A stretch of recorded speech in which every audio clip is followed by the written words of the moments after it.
Praise the Lord, everyone. Today is November 20, 2024, as I share my video journal for today. For today, we are talking about 4 lessons that take many lifetime to learn. Here are 4 lessons that take many a lifetime to learn from the Bible. Number 1, forgiveness. Bear with each other and forgive one another. If any of you has a grievance against someone, forgive as the Lord forgive you.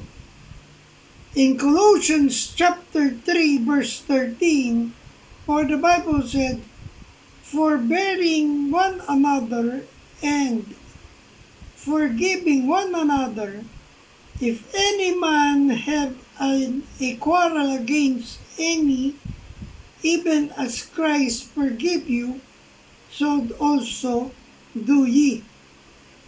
So learning to forgive other is essential. Holding on to anger or resentment only creates burden to our own hearts. Releasing those feelings through forgiveness allows personal growth and peace. Number 2, humility. Do nothing of selfish ambition or vain conceit, rather in humility value others above yourselves. In Philippians chapter 2 verse 3 and 4, for the Bible said, let nothing be done through strife or vainglory, but in lowliness of mind let each other esteem after better than themselves. Verse 4, look not every man on his own things, but every man also on the things of others. Verse 5, let this mind be in you, which was also in Christ Jesus. Amen. So embracing humility means recognizing the needs and perspectives of others. When we put aside pride and ego, we strengthen relationships, create unity, and allow space for true growth. Number 3, patience. Be patient then, brothers and sisters, until the Lord's coming. See how the farmer waits for the land to yield its valuable crop, patiently waiting for the autumn-spring rains. Amen. In James chapter 5 verse 7, for the Bible said, be patient therefore, brethren, unto the coming of the Lord.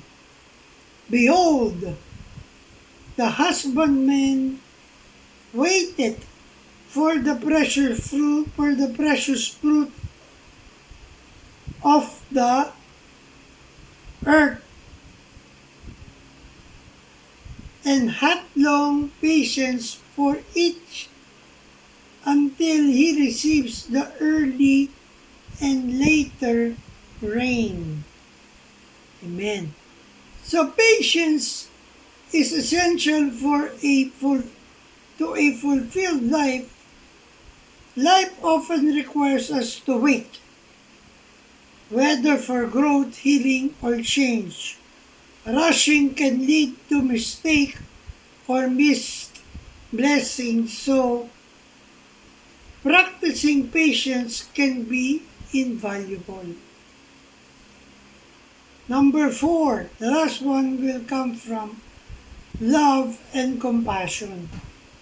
Above all, each other deeply because love covers over magnitude of sins.